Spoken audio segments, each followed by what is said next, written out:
नुआ संसार तोते अभिनंदन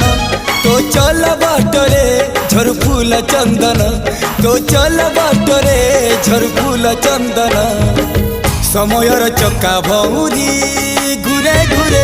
फूले कांदनालो चढ़ीबु तू फूल सवारी धीरे धीरे फूले कांदनालो बाहादर सुख परा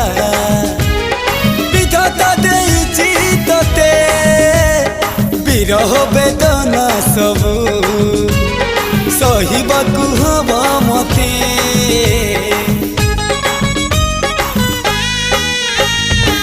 सिंथी तो रहेला सिंदूरी